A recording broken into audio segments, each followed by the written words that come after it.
Showtime! Woo! Woo! Woo! Woo! Woo! Woo! Woo! Woo! Silent and profiling. Woo! Woo!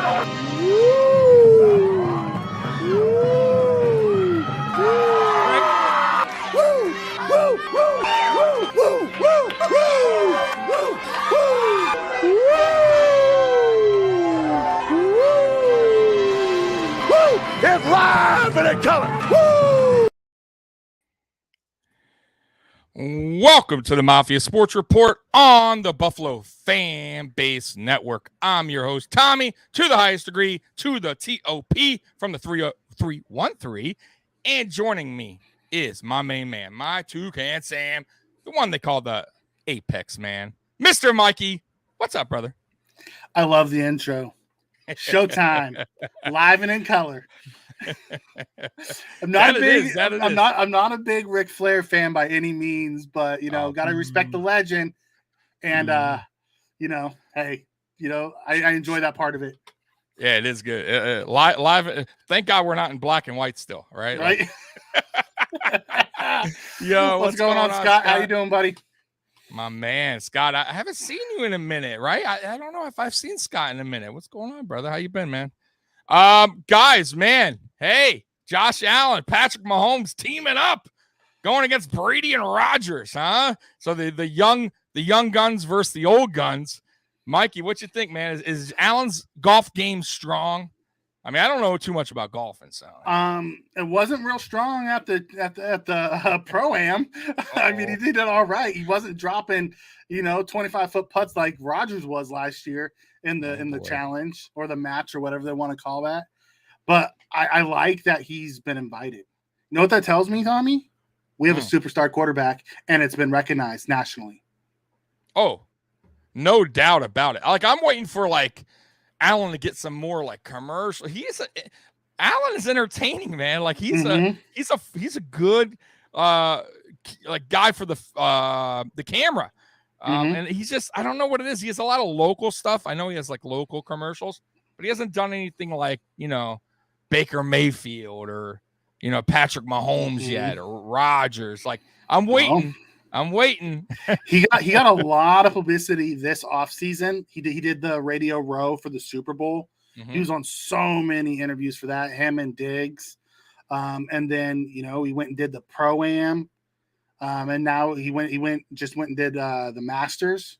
He was at the Masters watching Tiger. He's following Tiger's group. And now he's doing the match, teaming up with Mahomes, which will be a little odd. Very rarely do I ever root for Mahomes. But if he's on, it's on Allen's team, gotta kind of root for it. I guess. I don't know. I hope Allen has to carry the weight the whole time, right? Mahomes just struggles the whole time. I never want someone to be like that ever. I root for everybody. I want everyone to succeed. I want everyone to make $1 billion. Be put positivity in the universe, Tommy. Wait a minute. What if Jackson Mahomes is there doing his stupid TikTok dances, distracting Josh Allen? I hope Josh hits a golf ball at him. he can totally distract the guy, make him look bad. Shank it at Jackson.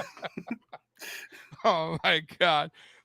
Hey, so Mikey, I don't know if you saw this, but Sports Illustrated came out with an article. They had the top GMs rank in the NFL, and guess who is number one on that list? Go ahead, guess. Just take a wild guess. McBeane, not just Brandon Beane. They included both. Yep. Brandon Beane and Sean McDermott to that number one list of GMs in the NFL. And they're on a list with GMs that have won Super Bowls. So how do you feel about that, man? Did you read the article, by the way? Yeah, I did read the article. And they're above, this list of the GMs who have won Super Bowls, who have put together contenders for years. And these guys have been doing it for 5 together, and they're already ranked number one. They are the masterclass of how you build or rebuild a franchise. Yeah. Sean McDermott was the right head coach that brought in a process. And then they went out and they got a GM that fits the same mindset as their head coach. And then they went out and they, made a bunch of trades, and we'll get into all that later in our pod. And then they drafted their quarterback. They built around the quarterback. They brought him along. It's a masterclass of how to change a franchise. The New York Giants are trying to copy it right now. Matter of fact, they stole from the Buffalo Bills. They took their assistant GM and their offensive coordinator and trying to do the same thing. I mean, can you blame them? I mean, no. I understand. I mean, what was it? Dan Morgan, right? Dan Morgan went back to Carolina. Went back to Carolina. So, listen, this is what happens, and it's pretty cool that we're building like this, tree here, and then people are branching off, going, getting their stripes here and moving on. And making a name for themselves. So, hey, we had someone that left and went to Houston, and then he came back. Yeah. Yes, I do remember. I can't remember which one it was, but there was one that went to Houston, was the GM for a year and a half, realized that was him and the owner or something were not. He realized how much of a dumpster fire that really was, and he came back to Buffalo. And then, when you have success, you breed that out there. And the guys are honest. You hear about the players saying how honest they are. They're upfront, and they'll tell you. They put a value on it. They stick to their value. They root for their guys. They treat them like family. Hard to say bad things about them, and they're ranked number 1 now because of it. No doubt. And it's just crazy, Mikey, like watching this team through the years, and like I never thought the day would come that I could say, we hope. But I honestly was like losing faith, but I still always love my Bills. Like I would never stop watching, but it got to a point, how it is, Mike. Your team's bad enough, it starts to become a joke, but you're still a fan, but you kind of don't believe it anymore because you heard so many lies. And we're sitting here today, talking about our number 1 ranked GM and our Super Bowl favorite team and our MVP favorite superstar quarterback. I mean, it's unbelievable. Think about that. Okay, let's go back 5 years. Matter of fact, let's do it. Let's do it. Okay. I want to go through that actually. Okay, why you're loading that up? I'm not loading up. I got it right here. Scott Bailey comes in and says, do you see Brandon Beane moving up? I do. Trade your 8 picks, get 4 second-round picks. No way they have that many. I do see us moving around a lot in this draft. I do. We'll get into that more as we move through the show. But I very much do believe, because we lost 3 of our picks last year when we moved back to pick up extra picks. Right. And we lost 3 of them. Yeah. Beane's not going to do that again. No. I just don't see him moving back. It just, guys, you gotta Scott, you gotta look at. That's what I'm saying. You gotta look at how this offseason is going, and it just wouldn't make sense for him to even stay put the way he's been so aggressive. I can't see him just saying, you know what, I'm good now. Like I just don't see it. I see him being aggressive, going out getting his man, just like he went out and got Von Miller, right? Like he was aggressive with that. Like he wasn't going to let go, right? And I think, listen, if he sees a guy he likes in this draft, he's going to do everything he can to get that guy. Think about this. Everyone talks about, the cost to move up in the first round, to get inside the top 10, to grab one of the elite corners, right? Mm-hmm. When we traded back from 10 to 27, all the Chiefs had to give up was, and this isn't just all, I mean, it is a big haul. They gave up number 27, they gave up the 3rd rounder, and they gave up their next year's 1st. And they jumped up 17 spots. Right. That's not overkill by any means. No. And you go from 25 to 10 to grab, one of those top 3 corners. Yeah. I say do it. Yeah, 100%. I'm all for it. And obviously you really got to be sold on the player, right? Yep. And listen, if it's a player that you feel for sure is going to be that good of a player in the NFL that can actually make an impact right away, go ahead and do it. Listen, you're not no pick is guaranteed. We all know that. But there's certain players that you kind of look at and go, this guy has it. And sometimes we're wrong, but majority of the time, those players pan out. Those are right. Those guys are legit, and it's worth losing a couple picks for the guy that is going to work out rather than the guy that you never know. That's my feeling on it, Scott. Yeah. So we'll see. Yeah. But I do want to get into this kind of timeline of the McBeane era. And it's not every single trade or every single free agent, but it's the key ones that I marked down. And if I'm missing something, Mikey, let me know. So 2017, as we know, Sean McDermott is hired as head coach. And me personally, I had no idea who Sean McDermott was, but I was like, okay, I always give a coach a chance 3 seasons, right?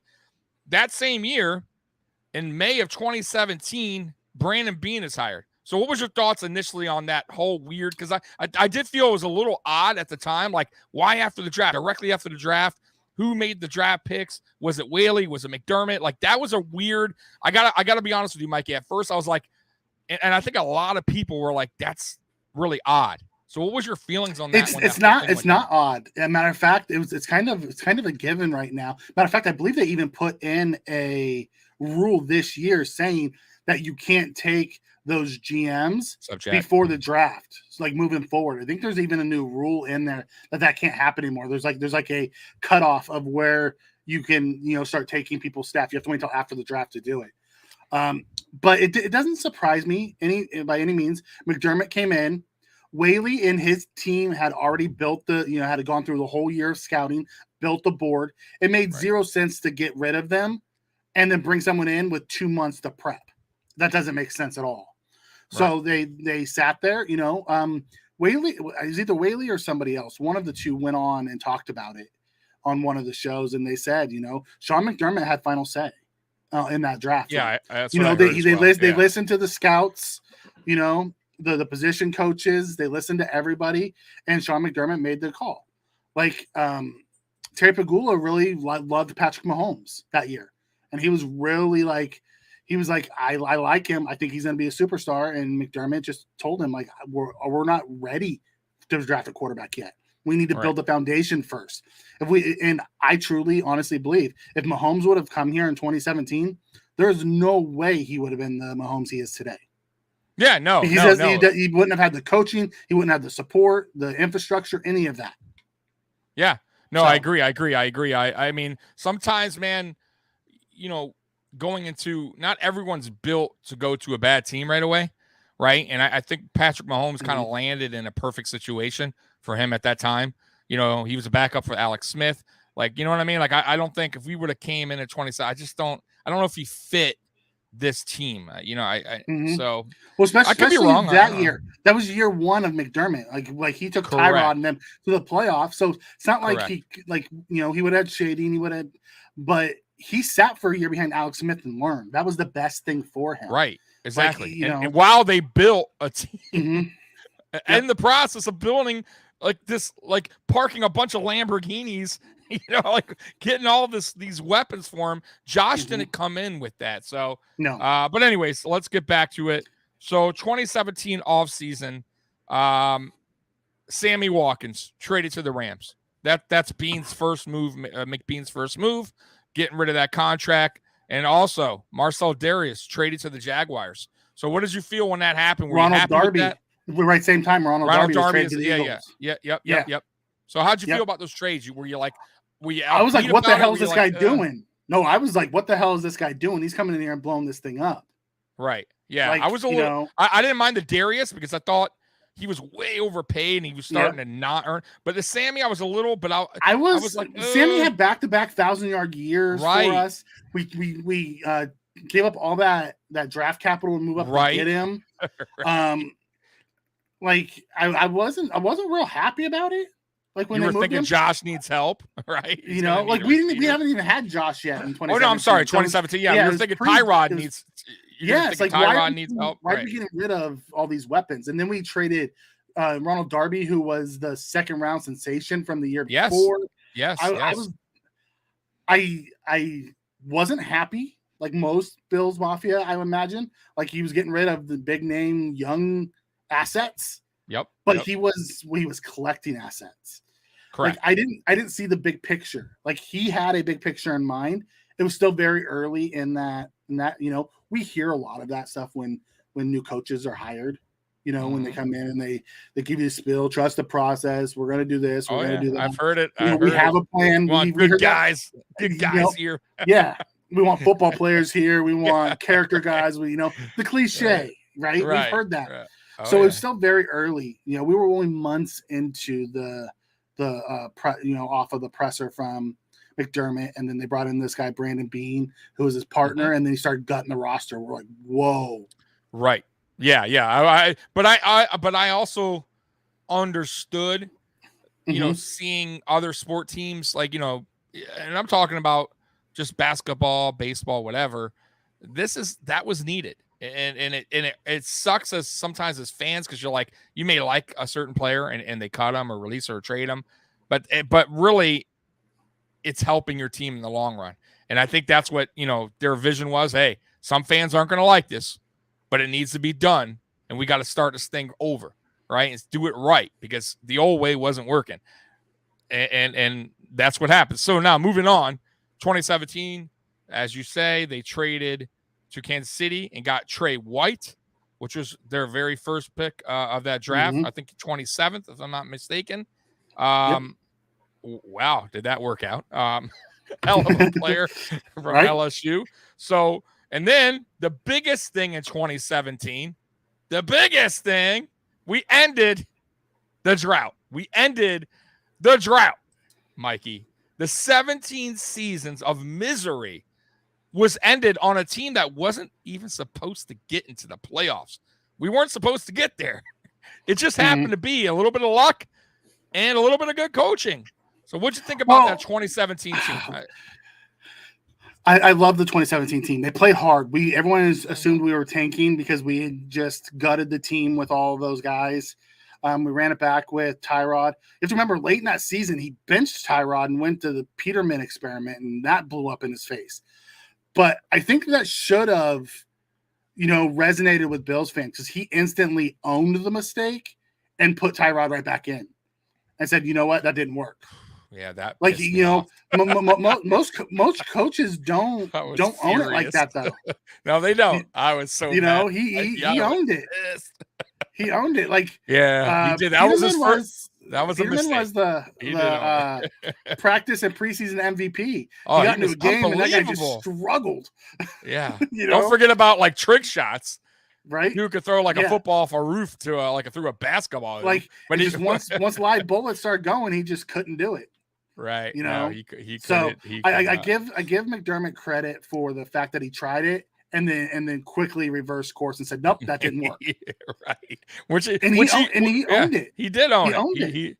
He most certainly did. And by the way, we got into the playoffs against a team that made it to the AFC Championship, and we barely lost to the Jaguars, who, by the way, like I said, they made it, and they were fighting with was it New England that year? They gave New England a little bit of a fight in the beginning, right? Or was it KC or New England? I think it was New England, right? 2017. It was one of those teams. Yeah, I think it was New England 2017.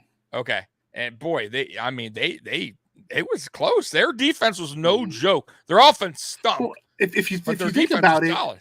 If you think about it, that's kind of how in the McDermott era has been with the playoffs. Because when in 2019, when we lost to the Texans, it was the same way. It was a close battle that we barely lost. Defense, we should. The worst beating we took was when we went to the AFC Championship game. And against the Chiefs. Yep. So we've been right there all along.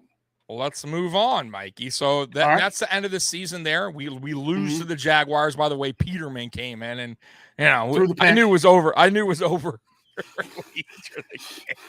So classic Peterman ruined it for us. So before we move on, do you remember the game? Do you remember the snow game that year when Peterman got hurt and they brought in Cribbs? Or was it Cribbs? Was it Cribbs? No. Who was it? Webb. It was Webb. They brought in Webb to quarterback that snow game. Bro, that was such a fun game. I'll never forget that game because I had a softball game and I canceled it. Like, I'm like, I got to watch this game. And I raced home, turned the TV on, and oh my God, it was like a blizzard out there. Yeah. And it was so much fun, man. And Shady scored the touchdown. And God, that was a fun classic Buffalo Bills snow game, so man. Scott's asking what's the subject matter right now. We're going down memory lane. Not memory lane. No, we're just doing it. We're doing it as a timeline here. So I want to do a timeline because we were talking about McDermott, McBeane, how that he got ranked number 1 and GM, and I just kind of want to go over the history real quick. Just a little recap of how they got there. Yeah, how we got to this point where we're talking about 2 guys that are together linked as a number 1 GM in the NFL. Guys, that's like, you don't hear that much. We're fine. One guy's linked to the number 1 GM, but it's a GM. How it just doesn't happen much where 2 guys, a head coach and a GM, are linked together and made that number 1 spot. So that's what we're talking about, Scott. In case you stepped out or whatever. So moving on. So 2017 ends, unfortunately, but hey, there's a bright side, right? Like, Buffalo fans are happy now, right? We're seeing something good here. We got to the playoffs. We're tasting something good, Mikey. 2018 comes. Oh, 2018, Mikey. The draft. We need a quarterback. What does Brandon Beane do, Mikey? What does he do? He makes a deal. He trades Cordy Glenn and pick 22, moves up to 12 with Cincinnati. On draft day, he works out a deal with Denver to move to number 5 for a quarterback. They opt to stay put, so he quickly pivots and moves to Jason Light in Tampa Bay and gives up 12 and 2 second-round picks to move up to 7 to select Josh Allen. By the way, that 12th pick that Tampa Bay got landed them Vita Vea. Okay. Hey, solid. Worked out for both. Worked out for both, but who got the best? Who got the best? Come on. We got the best. We got the best. Got the best damn quarterback in the NFL. Okay. So moving on. 2018. In that offseason, I should have kind of skipped that. John Brown and Beasley both signed. Finally, we're getting help now. We're getting help for our boy Josh Allen, right? 28. That wasn't 2018. I'm sorry, 2019. I apologize. 2019. Yeah. So 2018 we struggled. 2018 we do nothing. We do nothing except for we draft Josh Allen, we draft Tremaine Edmonds. We trade for Kelvin Benjamin. We start Nathan Peterman. And we traded for Kelvin Benjamin. We traded for Kelvin Benjamin mid-season, I believe, correct? Yeah. Yep. Okay. So the Kelvin Benjamin trade, didn't work out. All right. Didn't work out, but I understand at the time why the trade was made, trying to get Josh some help. Because unfortunately, Mikey, as you know, Josh Allen wasn't supposed to start, right? No. It was supposed to initially be who? AJ McCarron. AJ McCarron was so bad that we traded him. And then we said, you know what? Nathan Peterman, we're going to give you another preseason Peterman looked like a superstar in that preseason. Did. I'll never forget the press conference because I was listening to it on WGR or whatever. And man, he sounded so confident. He was ready. And I said, man, I was so mad though, Mike. He looked confident. It, but I was still, I still remember the 2017 Peterman. So I was furious, Mikey. So I said, you know what though? Trust the process, right? I understand. We're going to sit Josh. So I'll never forget that first game. Didn't make it. He didn't make it through a whole game. Not once. God.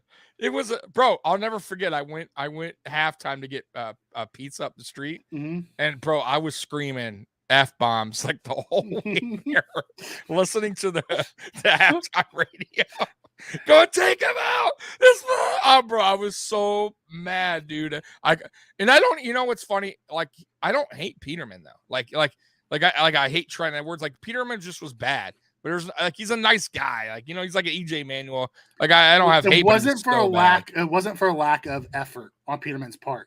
It was a lack of skill. Yeah, he was so bad. And I can't even say it was a lack of skill because he had skills. It was a lack of mental capability. He couldn't read the defenses.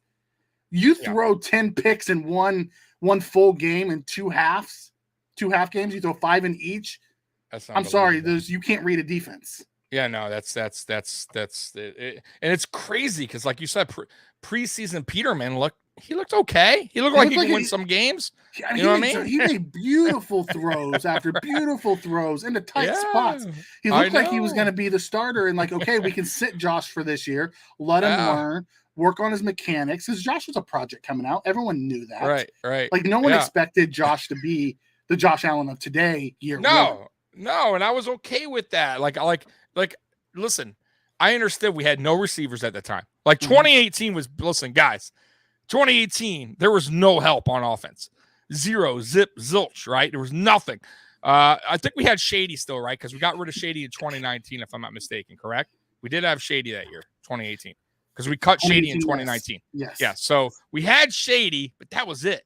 There was no wide receivers. We had Zay Jones, and we had a bunch of guys I've never heard of. Streeter.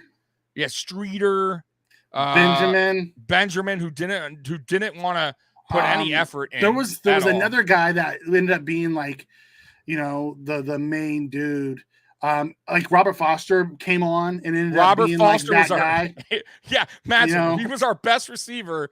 He's not even like he's fighting. He was an undrafted free agent out of Alabama, right? And he's fighting for roster spots now.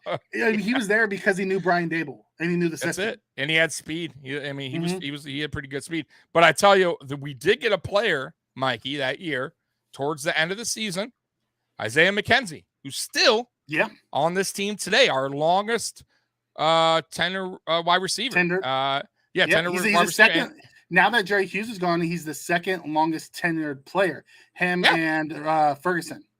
And man, that was a blessing in disguise, let's say. And they must have saw something in him to go, hey, let's give this guy a shot. And my God, it's really worked out well. Couldn't have been any worse than what we had back there. I mean, it was scared. So we don't make the playoffs, which know. That's fine. Josh Allen doesn't have the greatest year, but we do see we see something there. We see some glimpses of greatness potentially in the future from Josh Allen, right? Especially that Minnesota game. That was like his coming out performance a little bit. He put like a 3 week like that from that Minnesota game, and then he backed it up, and then he backed it up again, and then he got hurt, and then he came back. He did. He hurt his shoulder.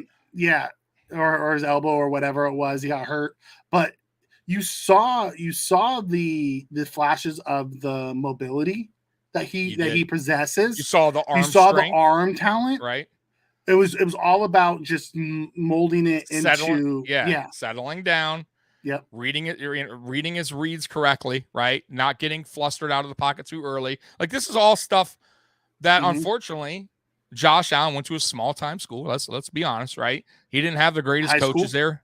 Right. High school, same thing. High school. He had to basically beg his way onto a college team, right?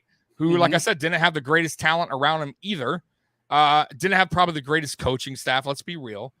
He doesn't have what he has now, right? Like Jordan Palmer and Ken Dorsey, right? Like so, and then he came into a team that was, that had nobody, right?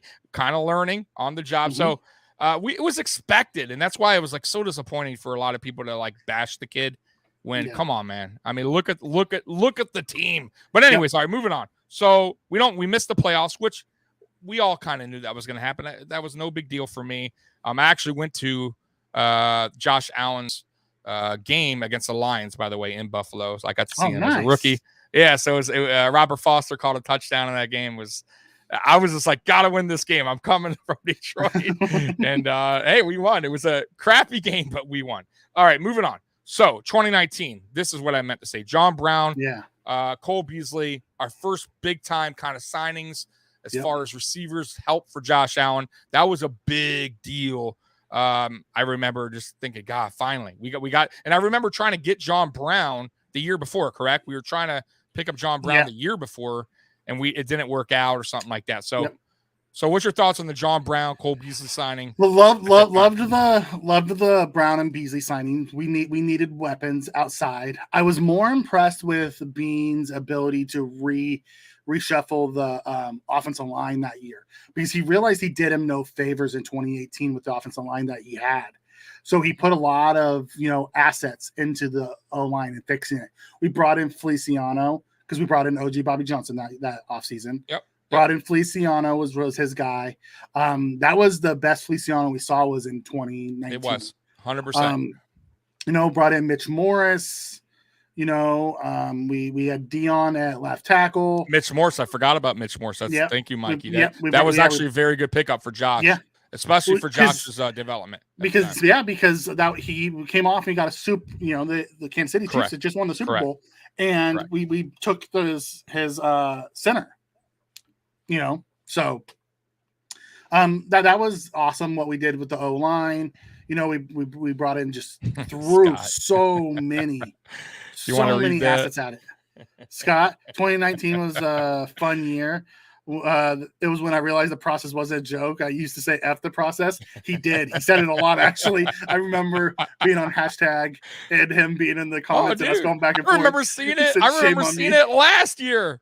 I swear to God, some people. But anyways, go ahead, Mikey. I'm sorry. Yeah. So, loved what we did on the offensive line. That was probably the biggest fix. Like everyone talks about the Beasley and Brown moves. I think the sneaky ones were the interior O line that we brought. It's still not the greatest, but it was such a big upgrade from what he had in 2018. No, I agree. I would have loved the 2017 line, which was the Richie Incognito. That was a very Eric I thought Wood. that was very yes. Oh God, yes. That was a solid line. Yeah. I believe Cromer actually was if I'm not mistaken, it was either that year or the year before. Maybe it was the year before Cromer. Yeah, it was the year before Cromer, but that was his offensive line.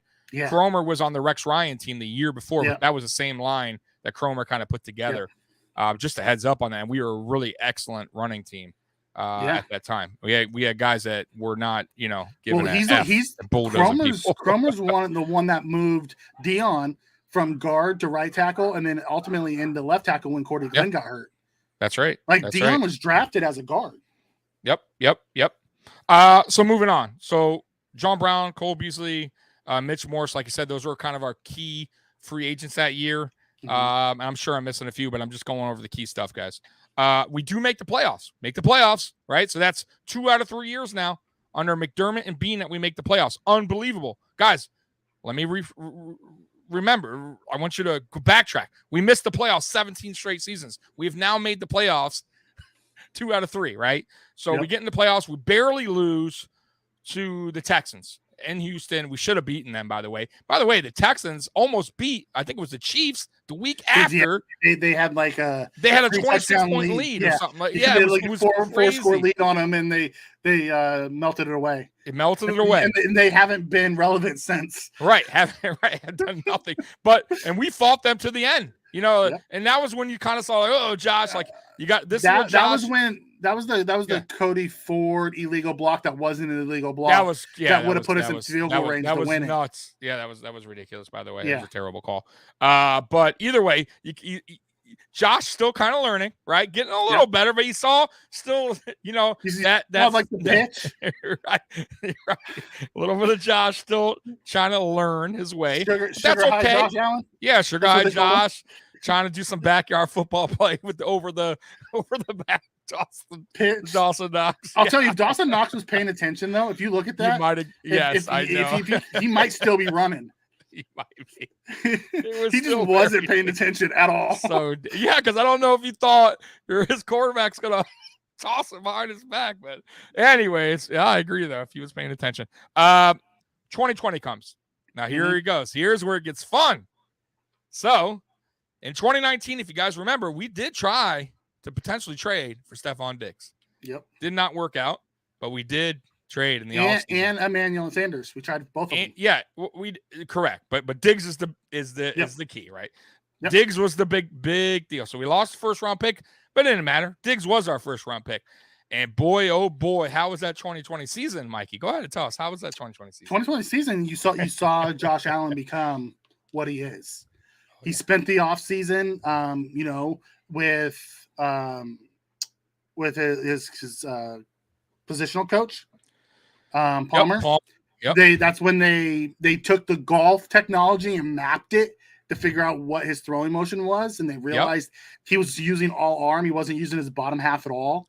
Right. And all of a sudden, doing something with his hips correctly. Yep. Yep.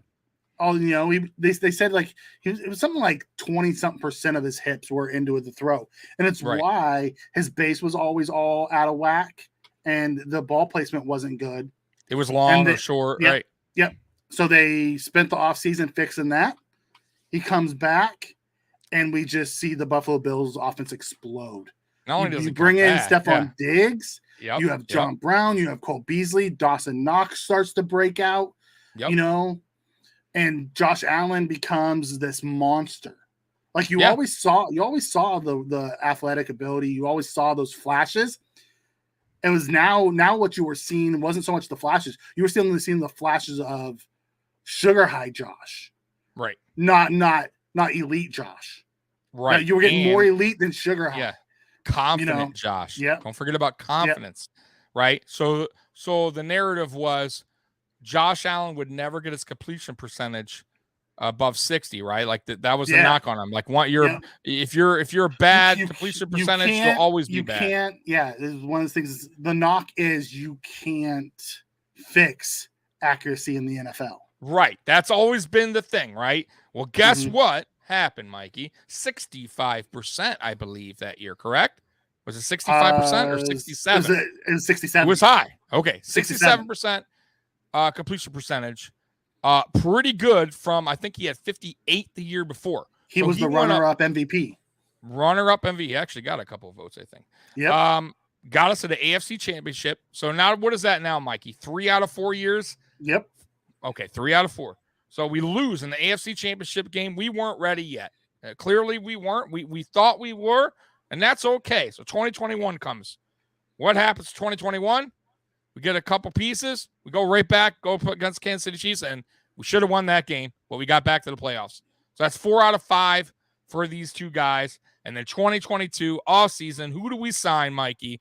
Who's the big signing? Von Miller. Von fucking Miller. And Miller. Who do we extend? Oh, who do we extend? We extended Stephon Diggs. There's so many others that we've spent. I mean, Brandon Beane and the Pagulas backed up the Brinks truck the last 2 years. When we extended in 2020, we extended Allen and gave him his big deal. Right. Right? Was it 2020 or was it 2021? What? Then beginning of this year, right? Beginning of this year, 2021. Correct. Yeah. Right before the season. 2021, we extended Allen. Yep. And then this offseason. Locked him up. Yep. We locked him up. So we added 6 years onto the final 2 years. So we had him for 8 years, 280-something million is what it came out to be. Yep. And then this offseason, we signed Von Miller.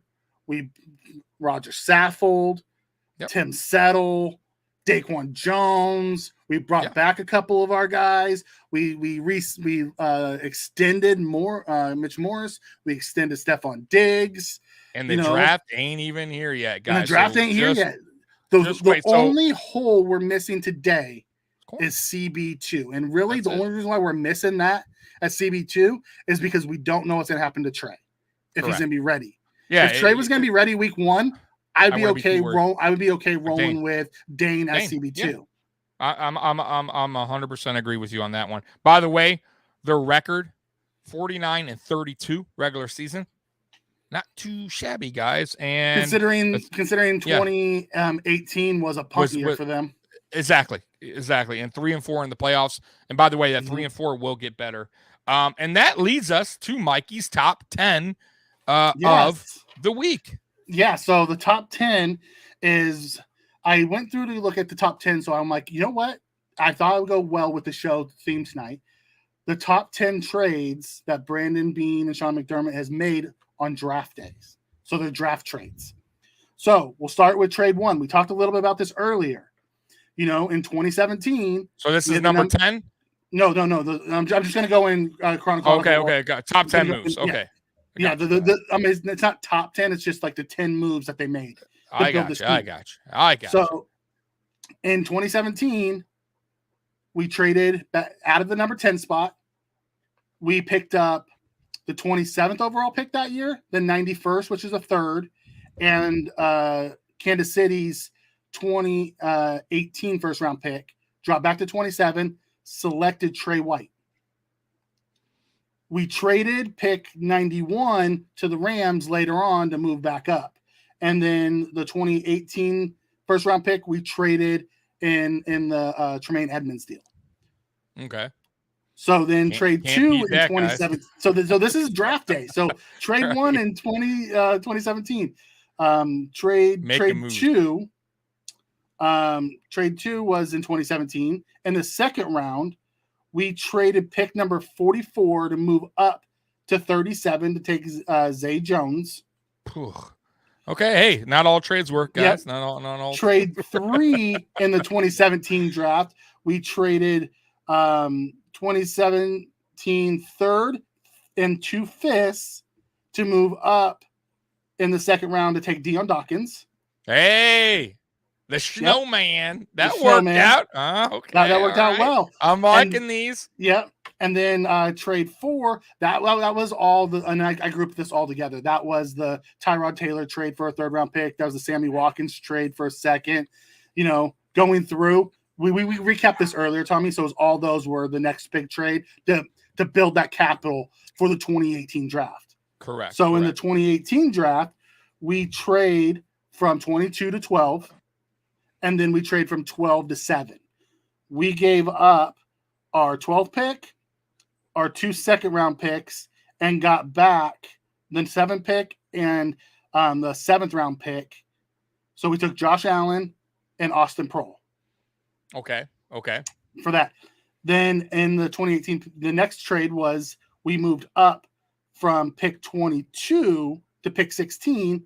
We traded pick 22 and the pick we got from Tyrod, which was the first pick of the third round, 65. Okay. And we got pick 16 and pick 154 in the 5th. And we took Tremaine Edmonds and Saron Neal. How'd that work out, Mikey? I loved it. So far, I like all the moves we've made in the 2017 draft. Austin Proehl was more of a, tip your cap because your dad played for these guys for years. Correct. He bounced around. So then that finishes the 2018. Those were the draft day trades. 2019, we traded up in the second round. We went from 40 to 38, and we gave up 40 and a 5th round pick, and we moved up for Cody Ford. Oh, well, that one did not work out.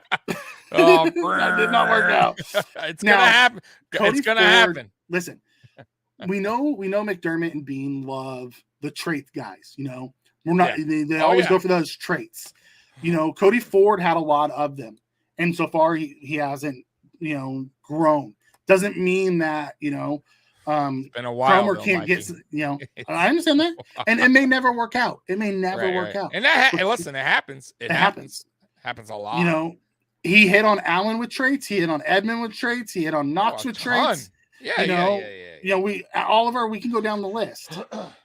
So, and then the next trade, we traded 2 4th-round picks, 112 and 131, for the pick 96, and moved back up in the 3rd round and took Dawson Knox. How'd that work out? That's working out good. That's working out real well. Knox is getting paid, guys. He just needs this good season, and then we got to find out if he's going to be paid here or paid elsewhere. Right, he's going to get paid. We got some tough decisions to make, but anyway, go ahead, Mikey. So then the next trade, and I kind of lumped this in. I called it the Stephon Diggs trade. I called him a draft day trade because he was our 1st-round pick. And you know what? Right. We can't have a top trade that Beane makes and not have Stephon Diggs part of it.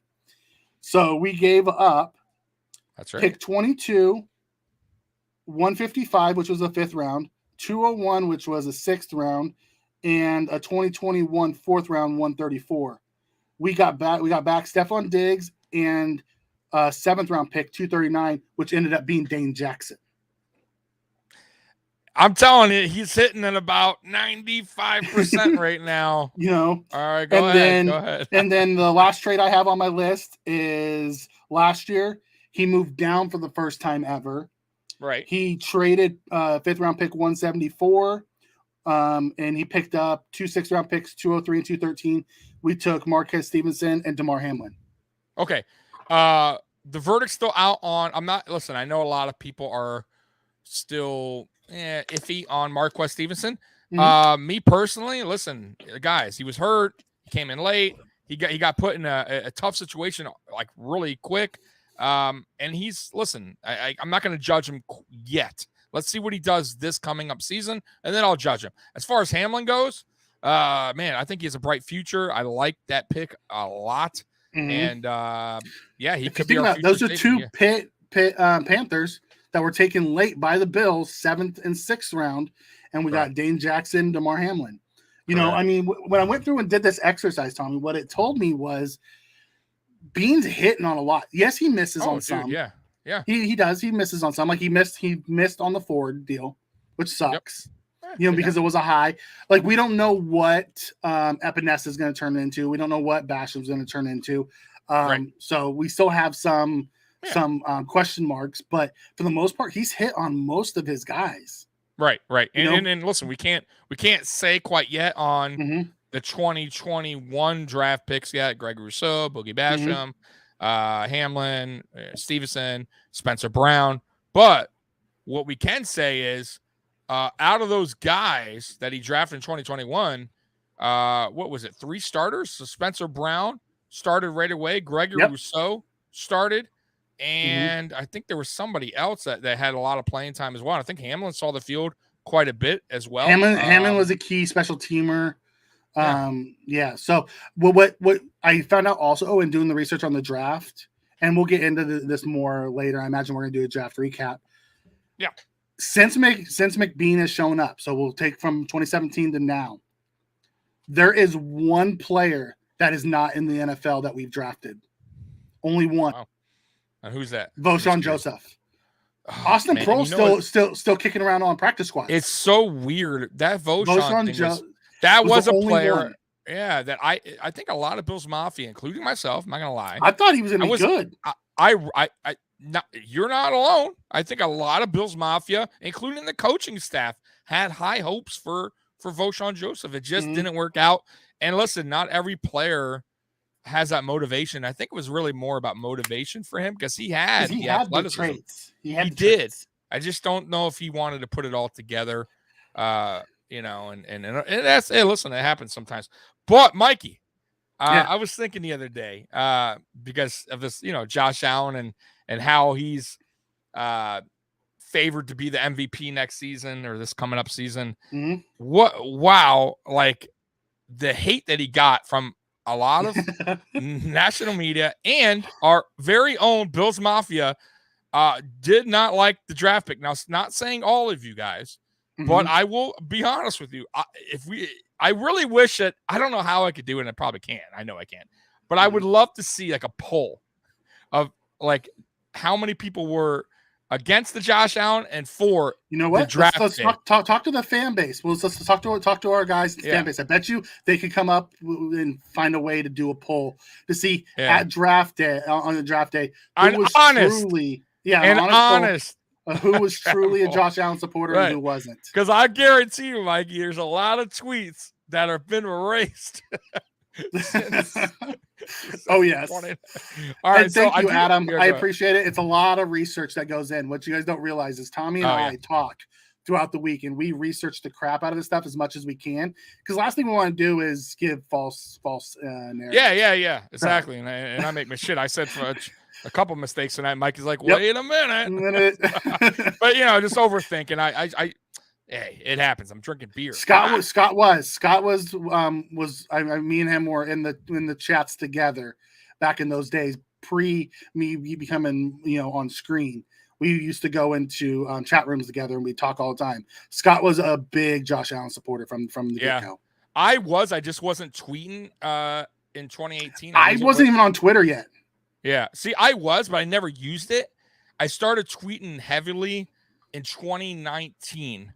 And I was all over Devin Singletary, by the way. I was like, Bill's got to draft this guy. Bill's got to draft this guy. Sure, I really like I've always been a Bills fan, but I really got into like the Mafia and like these type of shows on YouTube and stuff in 2018. I wasn't even there for the draft, the Josh Allen draft. I wasn't a big part of it, all that stuff. I found hashtag sports originally, and that got me into it. And then I found all the other content creators based off of it. And that's when I created in 2019 is when I created a Twitter account. Like I wasn't ever part of this. So I'm still rather new to all this stuff. Welcome, Mike. Yeah. Welcome. So there is no bad takes from Mike. There is no bad takes from Mike. So leading to this, guys, I wanted to just kind of look back at some of the tweets and just kind of have a good laugh here on some of these people and their terrible opinions on Josh Allen being drafted. Here we go. All right. Buffalo Bills. Alex Smith, somebody's calling him here. Raider. The Buffalo Bills select. Bills trade up to the 7th pick. Select Josh Allen. Bust. Yikes. As the NASCAR guy knows nothing. Boo, terrible pick, says Buffalo. Burst, whatever. I can't read the name. Yeah, Buffalo Burt. Buffalo Burt, all right. Yeah. Every Nick Wright metric says Josh Allen would not be a quality NFL starter. I can't imagine justifying spending a first-round pick on him. Terrible pick. He can throw hard, but being quarterback, not so much. Boy, these are so terrible. many. Go ahead, the Bills Mike, and Ravens were close to equal as they could get last year. One drafted Josh Allen 7, the other drafted at 32. Wrong, Josh. Oh, everyone wanted Rosen that year. Yes. If you watch these tweets, guys, a lot of them are about Rosen. Are you seriously going to try to compete with Tom Brady, with AJ McCarron, Josh Allen, Nathan Peterman? Terrible pick. This guy says terrible pick. Was it though? Let's see some more here because it gets bad. Oh, it's from Rico. So why is the media constantly throwing Josh Allen at us? All they rave about is his arm strength. It's all I heard. What the F? Oh, I wish I can go back, man. Yeah. Oh, well. But, yeah, he was bashing. Perfect night to be a Jets fan so far. Great pick, Buffalo. Oh, The Jets now have at least 2 guaranteed wins this season. Oh, Jets fans talking trash. That's even funnier. Glad the Pats played them twice. Are you, Rich? Are you still glad the Pats play us twice? Yeah. As a long-line Bills fan, I have to say this one is afraid of Rosen on the board. Accuracy, quarterback needs accuracy. Prove me wrong. I'm wrong, I guess. Yeah. Hope you take the worst production quarterback in the draft. How you take the worst? Yeah. Oh man, this guy's just laughing. Trade for Tyrod. Trade for Tyrod. Oh my! That's all he says. Yeah. I would bet on Tremaine Edmonds becoming a star before I would bet on Josh Allen. Skip Bayless, huh? Trading up for this crap. Oh, my God. Jason, come on, bud. Bills drafted Josh Allen, number 7 overall. Should have drafted Rosen. Oh, Allen is a stud, dude. Rosen will be a choke job. That guy got it. Dumb. We'll be drafting a quarterback again in 3 years. Should have picked Rosen. No. Seriously, Buffalo, Allen over Rosen, and we continue the media core at best. 40-plus years of being Bills fan should not make me surprised. Remember Rob Johnson? Well, he's back. Comparing Josh Allen and Rob Johnson. Wow. Low blow. Yo, Josh Allen will be a bust. Archive this tweet. Oh, we archived it. This pick tells me that the idiots running the Bills don't listen or care about what the Bills fans want. Apagula, Beane, and company. They picked the wrong job. Josh. Nope. Laughing my ass off. Oh, my God. I should have slowed this down. Nathan Peterman's better. Wow. Yikes. Wow. You done. Messed up. Oh, hell, man. Did we mess up? He's so great. Bills 7, Josh Allen. Don't understand this. Hate they drafted Allen over Rosen. Dislike that they traded. Bad pick, grade C. Yeah, Bills are gonna suck the next 3-4 years. We've been in the playoffs for 4 of the last 5, so suck it. Garbage, says this guy. Oh, that Rob Johnson one was the worst, though. That was. I'm not gonna even read that long one, but basically saying the weather and Rosen would have been better. What the hell is that guy talking about? It's Josh Allen. I hope he learns how to be accurate. I preferred Rosen. That was Jerry Sullivan, by the way, guys. Yep. The good old Jerry Sullivan. Yep. Terrible. And then God, he says I was at the end, wrong. glad I was wrong. Yeah. Josh Allen has the biggest difference between floor and ceiling. He could be a star or the colossal bust. I say bust, especially drafted by the Bills. Another EJ Manuel. Oh, ouch. Guy says, you sure? Uh-huh. Fucking effing horrible. Effing horrible. Effing horrible Wow. is this guy. How long does this go, Tommy? Dude. Listen, this was the it could go worst on pick. forever. Just left frozen on the board. Looks like Tarzan plays like Jane. Oh my God. I swear as a Bills fan, you feel The guys shit- do the stupid shit on troll. purpose to troll us. This guy just says better. Rosen's. Yeah, that's it. Rosen better. Jackie, God, we're not set up to for the donations or super chats. I would love to talk to some of these guys. Yes. Like, honestly, I would. Okay, okay, we've gone through this. Tommy, I don't think we need to keep reading through them. We get the idea. There is so many eating crow. I'll tell you, I was a big Allen and Lamar fan. I was a bigger Lamar fan than Allen fan because I watched him more in college. I didn't watch a lot of Allen in college. I only saw like his bowl game. And I respected what he had. I mean, you have to remember, like the year that he was going to come out in 2017, the Mahomes draft year and stuff, that was the year that he had two NFL type players. He had Tanner Gentry and he had the tight end that we had last year and let him go. I can't remember his name now. But those were his main two receiving targets. And he was going to be a top pick in 2017 because, and then he lost them. And Wyoming doesn't restock NFL talent like those other big colleges do. So he had a down year and people were just, ragging on him about it. So, Yeah. And Geno Smith was a bust, by the way. Geno was a bust, but I was a big Lamar fan.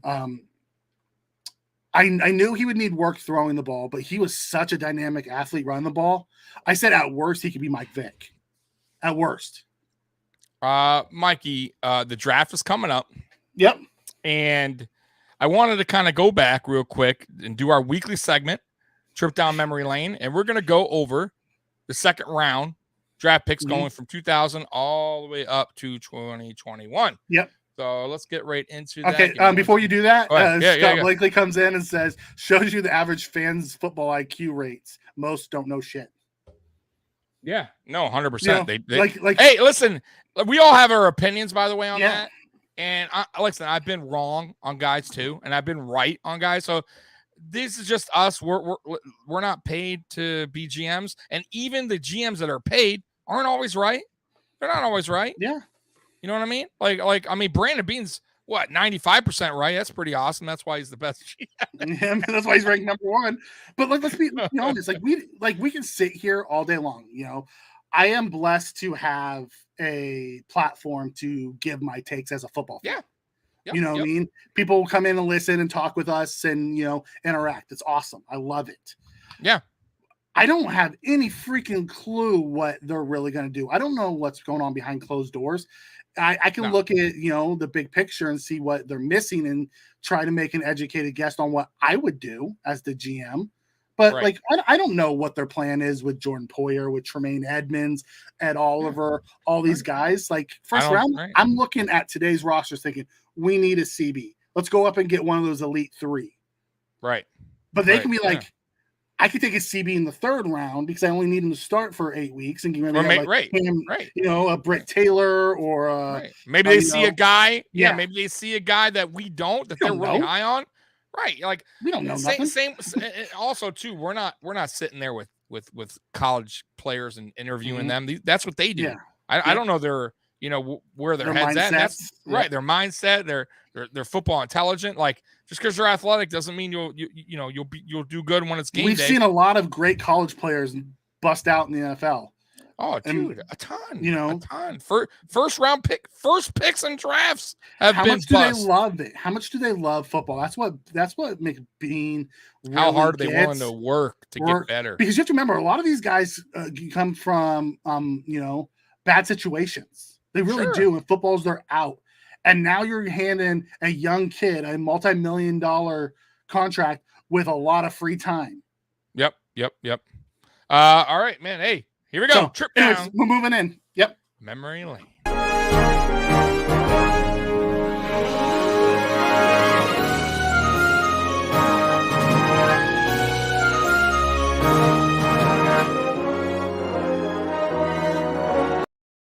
We will be back. We will get those AFC championships again, my friend. We will. Now, this trip down memory lane is going to be the second round draft picks that we selected since 2000. And we're going to start with the very first one, Mikey. Hit or miss. That's all we're going to go. We're going to fly through this because we've been on an hour already, guys. All right, here we go. So hit or miss. Let me get back to the chat. I'm sorry, guys. All right, hit or miss. With the second round, 2000, 58th overall, Travaris Tillman. Hit or miss, Mikey. The fact that the name doesn't even register, I'm going to say miss. Played one season.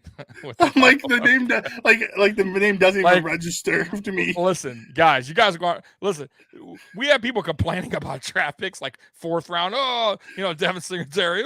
Yep. This guy's a second round. Lasted one season. We cut him. I mean, like, how bad you got to be? Well, that bad. All right, Here we go. 2001. We had two second round picks. The first one being number 46, Aaron Schobel. Hit or miss, Mikey? Hit. That's absolutely a hit. All day. Loved Shobes. Loved him. And with the number 58th pick, Travis Henry. Hit or miss? Oh, definitely, 100%. Guy had almost 1,500 yards in 2000. If it wasn't for him getting in trouble, correct, he would have had a longer career.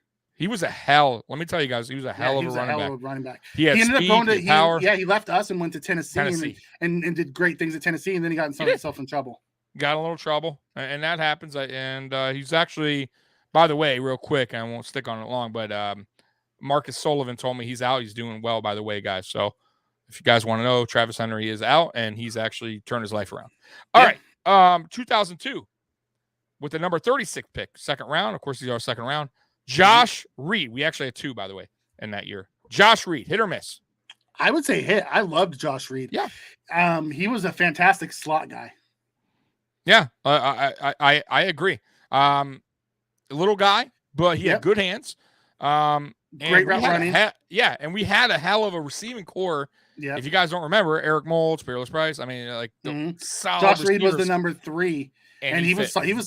I would say hit because he was solid for a second round. He had like 500 yards that season. Not bad when you have two guys with nearly 1,300 each. Yep. All right, our second pick in that second round, number 61, Ryan Denny, defensive edge. He's borderline to me. I mean, he was okay. Fence. I'm on the fence with him. I'm gonna put him in the miss pile because he was rotation guy. I don't think he was a legit starter. I think he was a rotation guy. Yeah, I'm gonna say miss. And for a second round pick, I'm gonna say miss. Yeah, I'm gonna say miss. 2003, we go back to back edge. With the number 48 pick, we go Chris Kelsey. Hit. Absolutely for sure. Yeah, he was a solid player. 2004, we had no pick. Maybe we traded away. I'm not sure. 2005, here we go, baby. From the U, Roscoe Parrish. Hit or miss? I'm gonna say miss, but Roscoe Parrish was before his time. Like Roscoe Parrish would fit in today's NFL a lot better than he fit in that year's NFL. And I only say Roscoe's a miss because he was drafted in the second round. Roscoe was electric. He was electric. And man, you put him in today's NFL with the RPOs and the jet sweeps and the gadget stuff. Oh God, he would have been awesome. Dude, he was lightning quick, man. But he was a second round pick, and in the era he played in, I'd say miss. I'm gonna say hit just because I'm selfish and he's from the U. Fine. That's fine. And I gotta always say hit on. Because remember, we spent a second round pick on him. I know. Like I said, Mikey, I'm being selfish. All right, God. Second round picks should be starters. I'm being brutally honest. Okay. 2006, no pick. 2007, Paul Posluszny, the Paz Man. Loved him. I thought that was absolutely a hit. He had a long career with Jacksonville too after he left us. Yep, solid player. 2008 with the number 41 pick, James Hardy, wide receiver. Bust. He missed. God, R.I.P., buddy. Rest in peace, buddy. Yep. And we had high hopes on him, by the way. We Bills did. Mafia He came out of Indiana, right? Yes, Indiana. Yeah, came out of Indiana. He was that big receiver we all wanted, and he just never materialized. No, just couldn't. Just like I said, remember when I talk about Isaiah Hodgins, like they're kind of like very similar, man. They are. Hodgins runs routes fantastic. He has fantastic hands. He's tall. The problem is he has hard time separating. Correct. If you can't separate in the NFL, you're not gonna be successful. Nope. 2009 with 42nd pick, Jarius Byrd. His dad was actually absolutely a hit. Jarius Byrd played fantastic for us, and then spent years with New Orleans, right? Then he spent some time in New Orleans. Yes. Yeah. He was a hell of a player, guys. He was a fantastic He really was. player. He didn't stay long with us. I think we Jason said they even sucked in Madden 2011. By the way, we had 2 picks that draft. So with the number 51 pick, we had Andy Levitre, offensive guard. He was fantastic. Loved Levitre. He spent a lot of years with player. us, and then he went to Tennessee. And was I think he was all pro at one point in Tennessee. Yeah, no, he was a good player. I'm not sure about that, but you have to pull that up. 2010, 41 pick, Terrell Troup, defensive tackle. No, giant bust. Missed. We took him instead of Gronk. Yes, I know. 2011, number 34, and I feel bad for this guy because he actually was pretty good. Aaron Williams. If it wasn't for the neck, Aaron Williams was fantastic. He was absolutely a hit. Career shut, and he had his career shortened by a dirty hit by Jarvis Landry. Yeah, but Aaron started as a corner and moved to safety. He was good at both spots. He had a neck injury. Was it from him? And then he injured it again on, I think, Gronk, right? Like falling down. Right. That was the very last one. The concussion. It was like a freak. It was like a freak injury too. Yeah. The way he fell. He had the neck injury, and then the hit that Landry put on him gave him a concussion and pretty much ended his career. Correct. 2012, 41 pick, Cordy Glenn, offensive line. Hit. Matter of fact, he would be a hit just for the fact that we were able to use him to move up to get Josh Allen, even if he wasn't good, but he was. No, he was our left tackle for a while. I agree. 2013, this is for sure. I mean, a hit. Robert Woods, number 41 with the 41st pick. Guys, Bobby Woods is fantastic. Yep. I was mad when we let him go. I was so mad when he left. Oh, dude. I could not believe he we made didn't some great catches. I remember like a helmet catch he made on the sideline. Mm-hmm. I mean, and his ability to block, like I loved him at USC. And granted, he went home, that's where he wanted to go. He wanted to go home. Yeah, it's all good. Back to LA. So I respect it, but man, I was so mad the Buffalo let him go. Solid player. And then 5 picks later with the 46th pick, Kiko Alonso, which actually was like hyped up for him, but he had a bad attitude. He had a bad attitude, but I would say he was a hit because he was a hit. He was good with Buffalo while he was here, and then we traded him for straight across for Shady McCoy. And that dude got traded all over the league and was like one of being like one of the dirty. And then he ended up in Miami, and Josh Allen was juking him and making him look silly.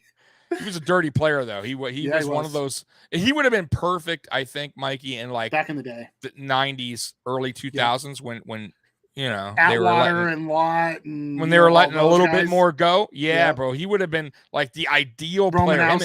Him and Sue, like those kind of players. But now in today's day and age, you just can't get rid. All right. Now I remember why I hate Landry. Adam Brown forgot why I hated him. 2014, Cyrus. I can't even pronounce the name. Juju, offensive tackle. He bust. He never panned out. Did not work. 2015. We just talked about this guy, Ronald Darby. I would say he was a hit. Pick. I would say he was a hit because he was really good with us. Then he went to the Eagles and he was good, and they got hurt. But we were also able to flip him and use that pick to build our team. So whether you like him as a hit, as a player, or as an asset, I would say it was a hit. Okay. 2016 41st pick, Reggie Ragland. I would say miss. Yeah, even though we flipped him for a pick to the Chiefs. As a second rounder, it wasn't enough to get back. I think he's still in the NFL, by the way. Yeah, he's somewhere. Yeah. He's somewhere. 2017, a player that actually got a contract. I don't know how. Zay Jones with the 37th pick. Zay Jones turned it around a little bit. He wasn't a hit with the Bills, but he's been a solid NFL player. Yeah. And just got turned paid it around by Jacksonville. So I'll have to say hit just for the fact of the longevity. That he's turned it around. Someone just paid him some bank. I'm going to say miss because it didn't really help us at all. It doesn't matter. It's not about. I know, but I still not sold on him. I'll be honest with you. That's fine. I'm going to say miss for now because it is a second round pick. And also we had another second round pick, number 63, Dion the Snowman Dawkins. Absolutely a hit. Definitely a hit. 2018 franchise left tackle. Yep. 2018 no pick, of course, because we traded it away for at that time. 2019 number 38. Here we go. Cody Ford. Mikey. I can't give him a hit. I'm gonna say a miss. Yes, he's 100% a miss. 2020 and 2021. I'm just gonna put question marks for me. AJ Epinesa for the 54th pick. What do you got? You just gonna put a question mark for now? I can't. Scott Blakely, miss. You know, we'll find out what Epinesa is this year. He's 2 years in. He hasn't done much yet. Miss Scott. Miss times 30. Wow, they do not like. I told you, Cody Ford is not liked. No, that was Epinesa. Oh, was it? Maybe it was Ford. Who knows? Oh, okay. We are on a delay, so. Yeah, we are delayed, guys. Yeah. So, I would say we hit on 14 and missed on 8 and have a couple question marks. Yeah, and we're talking back when we had GMs that were, you know. Don't get me wrong. A lot of those guys, because we hit 16. Well, in the first round we hit 16 and had 6 misses. In the second round we hit 14 and had 8 misses. So, and some of those guys didn't really help us, but they were evaluated correctly and still were productive starters in the NFL. Yeah, no, I agree. I definitely agree. So, Mikey, real quick, because we're going to wrap this thing up soon. The draft. Yeah. Next week. It's creeped up finally. Like, man, this is the time of year where I'm excited. I love the draft. What Ford should the Bills miss? Yeah, Ford's an F+ miss for me right now. But we'll see. Under Cromer, hey, maybe he surprises us. Maybe they get something out of him. What is your thoughts, Mikey, on next week's draft? What do you really feel in your heart that Brandon Beane is going to do draft night? My heart tells me he's going to move up for a corner because that's what we need. Trey has 2 more years left on his big deal. Go get an elite guy that can be the replacement CB1 once Trey's deal ends, because Trey's starting to get up there in age. I mean, 20, 27. So is he really up there in age? But, my heart tells me that. My gut tells me, and we talked a little bit about this before we went live. I heard something over the weekend on ESPN radio that talked about David Ajabo, who was a top 15 pick, who's an edge rusher that tore his Achilles. And, they're talking about what late round team will take the gamble on those traits and redshirt him for a year and reap the benefits, much like Jeffrey Simmons, the defensive tackle that the Titans took. My gut tells me Beane will snag someone like that. Okay.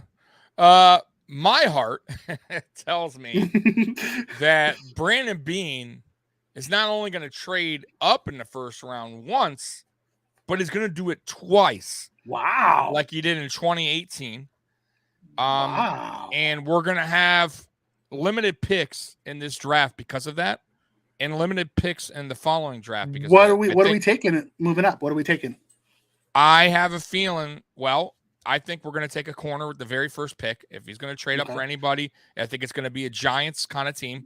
think he's going to move up. Well, remember when Kansas City moved up those 17 spots to 10, they gave up, a first, a third, and a future first. Yeah, listen, like we were talking about earlier, I don't mind it if it's for somebody that in your heart, and trust me, Brandon Beane ain't doing something stupid, right? He's not going to trade the house or whatever you could say to get a player that's not for sure. It's going to be a for sure thing, at least to his vision. And I would say there's two guys that I would do it for. Sauce, number 1, 100%, and Booth, for sure, to move up in the top 10. I do it for any of the top 3. Because Stingley Jr. is one of the most talented. I forgot about Stingley. You're right. Stingley would be another player. Any of those 3. Correct.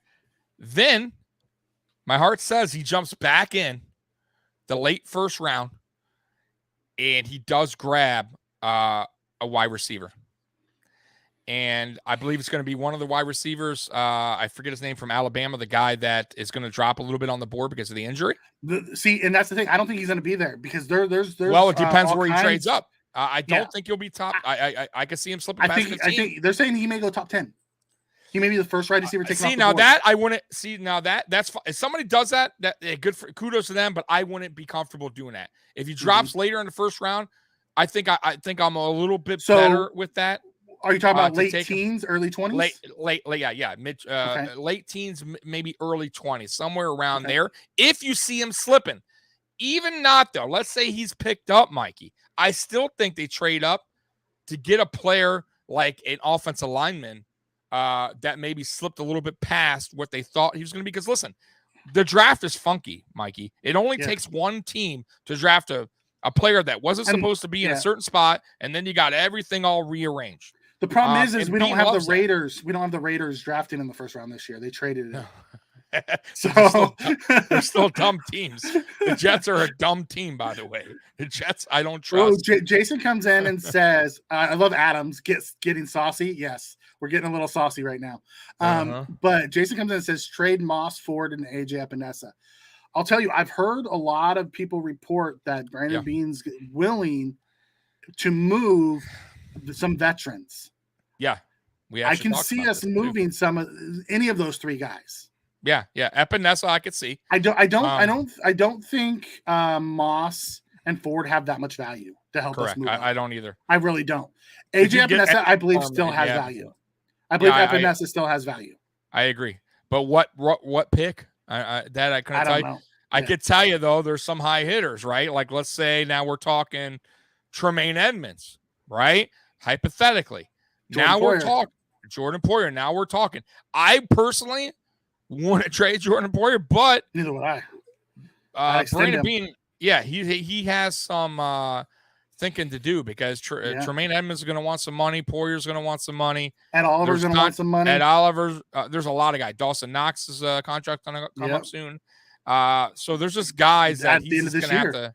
Yeah, so we'll see. But yeah, it wouldn't surprise me either if a player gets traded in a package deal to move up. But my gut tells me they will trade at least once in the first round. Once in the first round to move up. And I'm going to say get their corner. I'm going to say top 10. I'm going to say in the top 10. And we might lose some a lot picks, of them want to move out. Yeah, a lot of them want to move out of the top 10. Yes. Like they've already talked about it. And most of them are the quarterback teams that want to move out, Carolina, the Texans, the Giants, Atlanta, they all want to move out of the top 10. The Jets are trying to move out of the top 10. They're not trying to move the number 4 pick. They're trying to move the number 10 pick. Right. And I'm also okay with let's say hypothetically we lose our second round pick this year. Oh God, like Cleveland's messing everything up. Jason comes in and says that Cleveland cornerback got it back. Cleveland's messing everything up for people. They just gave Deshaun 230 guaranteed, and they just gave that cornerback 70 plus and 70 guaranteed. Yeah. Woo. Like, hey man, we're not doing it. I'll tell you what, it don't matter if he's messing everybody up. I don't think Brandon Beane's going to play that game. And some teams aren't. The smart teams won't play that game. They'll just go through the draft. They'll draft smart. And by the way, too, even if we get rid of our second round, let's say our third, Brandon Beane is great in drafting late round picks that turn out to be. We just talked about a bunch of them. We talked about a bunch of them. Spencer Brown from last season. Was the third round pick. I'll be honest, guys. I had no idea who the hell Spencer Brown was. Gabriel Davis was a 4th-round pick. Now, by the way, I didn't know who he was, but listen, every time we draft players, I'm like, who the hell is this guy? I always do tape. I always watch film afterwards. Mm-hmm. And Gabe Davis stood out. I mean, to me, right away. Spencer Brown didn't because there wasn't a lot of film on him. No. And small school. But I liked I kind of got what they were going for. The high ceiling kind of guy, the guy that was big, impressed. tall, athletic. I was impressed with when I found out that he's, when they canceled his season, he went and worked out with Joe Staley, all-pro left tackle of the 49ers. Yep. When I heard he was there, I'm like, oh, this kid's got traits and he's learning technique from an all-pro. That's smart. Right. Well, that's what. Listen, if you want trades to your 8th, 7th, 6th, 5th, 4th, 3rd for a high 1st and another 2nd. Let's trade all of them. Get up. Get trade 2 the whole elite house. guys. Yeah. Get 2 elite guys and let's move on. Like a Ricky Williams thing. The whole right? draft. Trade them Take all. every single player. Give me 3 guys and I'll be out. That is a good question. Do you think you'll ever see that again? A trade like that? No. Never. No. Never. No, because no, I really don't. I really don't. Because you see guys giving up picks in the future. You don't see him giving them the whole draft up in one year. That was unbelievable. Yeah. Like, I'm shocked that the NFL would have, because don't they have to approve trades and stuff? I thought the commissioner has to approve some of these trades. Like that was not a fair trade. The league, I don't know what the league was thinking. That was the league's like, go. That was Tagliabue, and that guy was probably drunk before. Right, right. Like you're giving up the whole draft. Remember, you gave him the whole draft for the number 1 overall pick, right? For Ricky Williams. Yeah, that's insane. And by the way, you had a guy, Mike Ditka, not a dumb guy, but that day I don't know what he was thinking or what he was on, but my God. No, Brandon he may have been drinking with Tagliabue. They were in the back drinking together. That's unbelievable. And he was so angry after that pick because I just think he knew he messed up. But I'll tell you what, Ricky Williams was a hell of a player, though. Yeah, he was just a better player for Miami than he was for the Saints. He was a very good player with Miami. It just was, at that time, Ricky was special. Ricky had that special talent. We talked about that. I watched the games against us. We talked about this before we came on. Where we talked about like running backs. Everyone wants us to take a running back, and they want this elite good running back.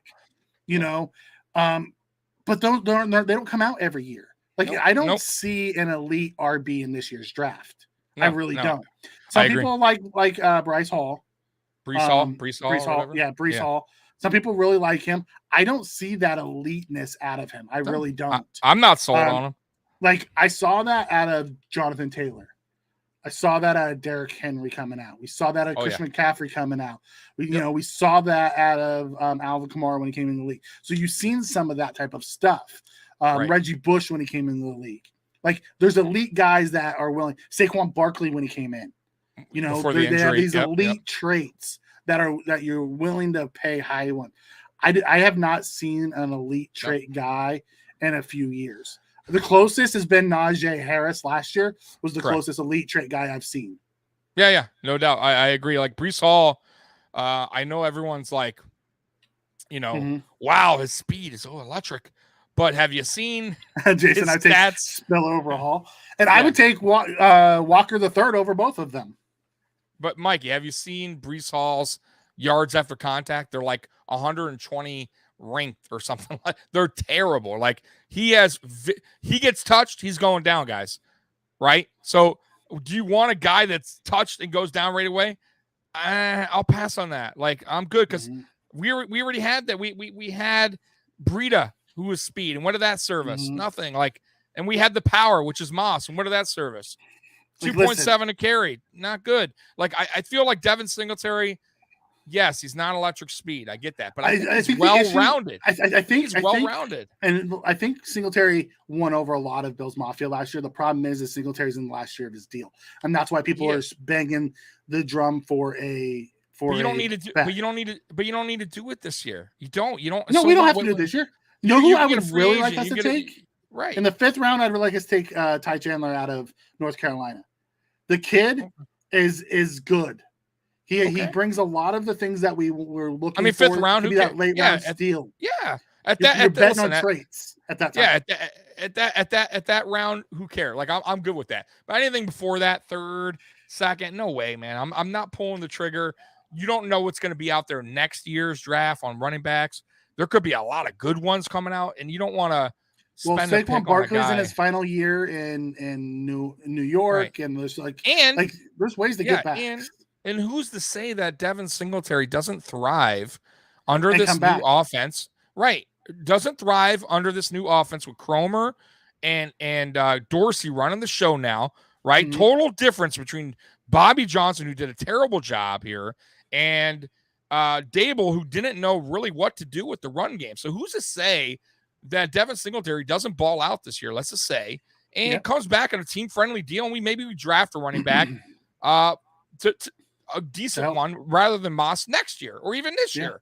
So we don't know yet, and the verdict's still out for me on that because I want to see Motor Singletary this year on a new offensive line that we pretty much put together with Saffold and spent second year of Spencer Brown, a new philosophy in Cromer, and a new philosophy. And Bates, full year Bates. And exactly. Bates and Deion Dawkins 100% now, right? Yep. Because last year he was not 100%.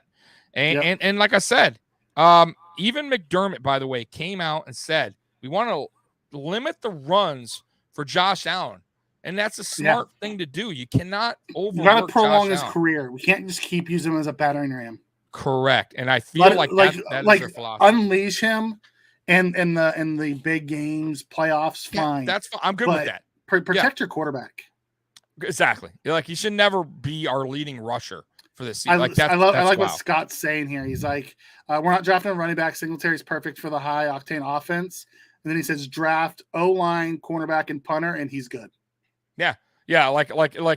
So in category, real quick before we wrap this up, I'm going, if it's me, corner, offensive line, linebacker, and I'm going safety and then receiver. Like somewhere, those are my targets. And that's not in total order. That's not in all order. But cornerback will be my very first pick, though, just a heads up. And then offensive line, I think I would go second.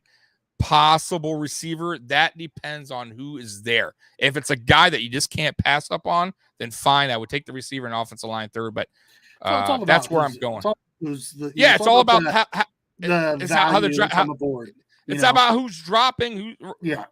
Because at 25, it's all about value on the board. Do I want to see us grab a corner? Absolutely. But do I want to grab cornerback 7 in the first round? No, I'd rather grab wide receiver 3 or 4 in the first round. Yeah, I got to thinking on that because I know we had a little debate 2 weeks ago on that. So, I got to thinking, and I think you're right. And usually I don't backtrack on what I was saying, but I'm gonna, I had some time to think, Mikey, and I do agree with you because I will say this: if you feel like that corner is going in the second round, you have a chance to grab him. Why would you take him there when the offensive line is best on the board at that point? Yeah. So if they're all within the same range, so but not a receiver though, Mike. I do deny. 7, I don't want that. The 7th best corner in the draft is within points of the range of the best lineman or receiver. Then need plays into it, and you grab the corner, even though he's the 7th one. Yeah, but he was still valued in that range. You just don't reach for a value that's a second round value or mid to late second round value over a top tier corner or receiver or edge or whatever, but in the first round. But I will say this though, that's if we stay.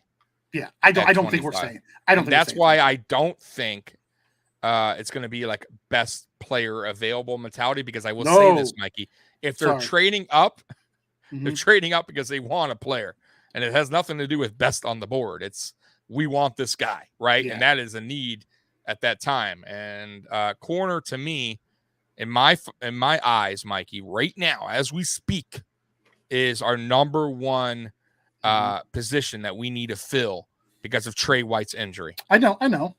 Okay, I'm just saying. I know that. I think we're going to move up 2, and I think we're going to get one of those top corners, and we'll all be happy. However, if we stayed at 25, that's what I'm saying. You take value. And And I have to go into the chat. And Scott, you are crazy. We are not giving McKenzie another shot at kick punt return. I think he's done with that. By the way, they had Marquez Stevenson practicing. I saw it was a video, and it was so weird. Did you see that or no? Okay, so he's in. I guess it's for like, I don't know, but either way, he's inside a soccer net, like in the goal, right? And the punter kicks the ball into like the net area, and he backs up into the net. I guess it's to like feel like presence or whatever around him. Yeah, I never seen that before, but that's good. That's smart. That's smart. That's good. Yeah, and that's good to see Stevenson trying to work because he understands that he's electric. He's an electric returner. Yes. He never really. He only had a few college punt returns. We saw him in the preseason take one back to the house. Yeah, and I think he's understanding, Mikey, where his role could be on this team. And it's not at receiver right now because we had that. He's not taking McKenzie's spot right now, right? No. He's not going to be that guy. He's clearly not going to be like the speed burner. We're probably going to get somebody else, maybe in the draft, maybe a Kelvin Alonso or something. So what's that say for him? I better work on my special teams and I better be better at kick return, or I'm going to be finding myself a different home. So I hope he works out because I was all for him coming out of the draft. I loved the pick where it was. Yeah. Any more?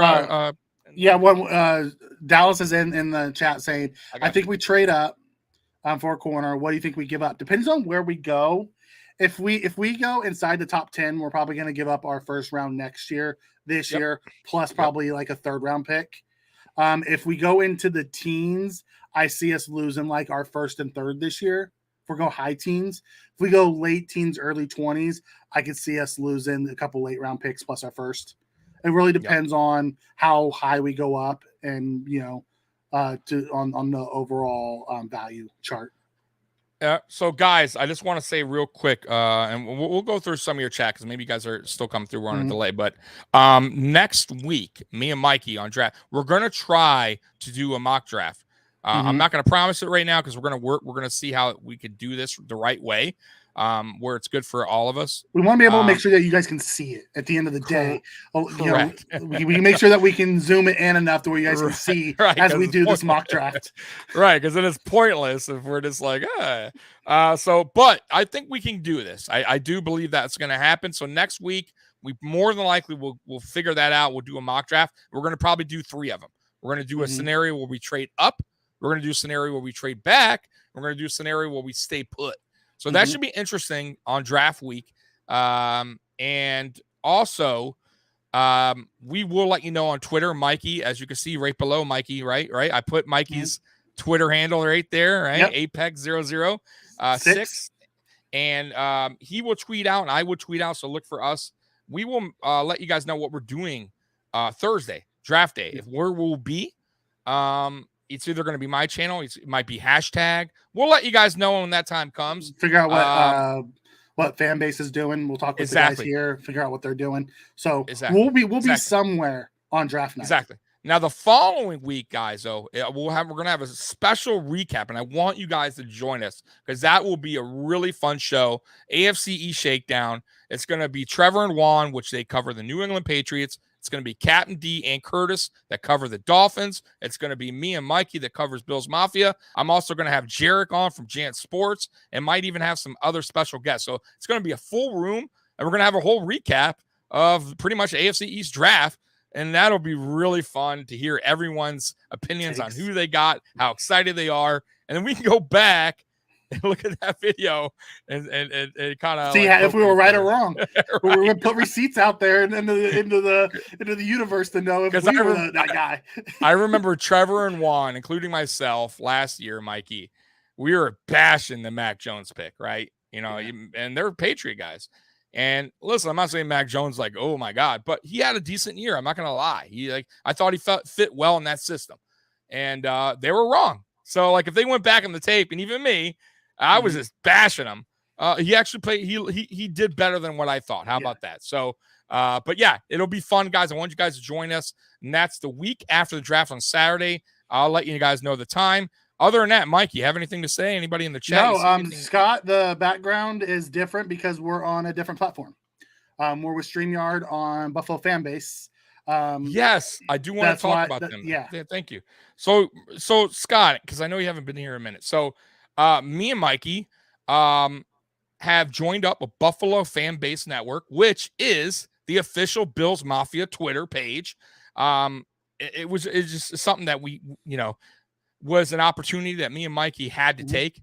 And I couldn't be happier coming to this network. And it's going to be big things to come for this channel, for their channel. I am still on Mafia Sports Report, guys. So you guys can still tune in to my channel. But yeah, man, Buffalo FAMbase gave us the opportunity. And I'm still part with hashtag sports on Friday nights. Like we're going this Friday with Joe. So we're still doing other things. We just partnered up with Buffalo FAMbase as well. They were nice enough to give Tommy and I a platform and a time slot. And we're enjoying it. Correct. Yeah. And I'm still with over there on Fridays. Me and Mikey still got tailgate talk. And that's going to be starting up weekly again very soon. We'll let you guys know once again. And that's it, guys. Did I miss anything, Mikey? In the chat? I think we're good. All right. Most of it is talking about the general chat. Any last words? Last words? Yeah, last words. Go Buffalo. Go Bills. Go Buffalo. Go Bills, man. Go Bills. Hey, Josh Allen is the man. Elite #1. So y'all that earlier that was in in 2018 talking that shit. Right. Yeah. Now he's gonna be on the match.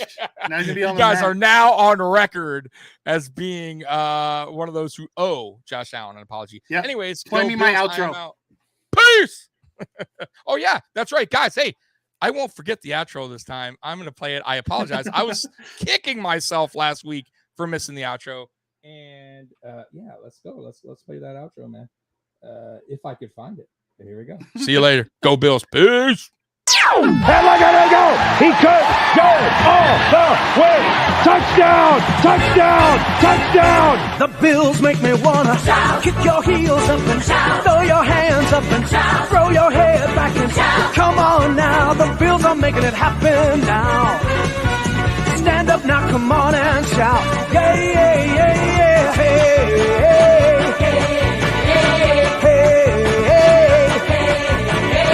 Let's go Buffalo. Let's go Buffalo. Let's go Buffalo. Let's go Buffalo.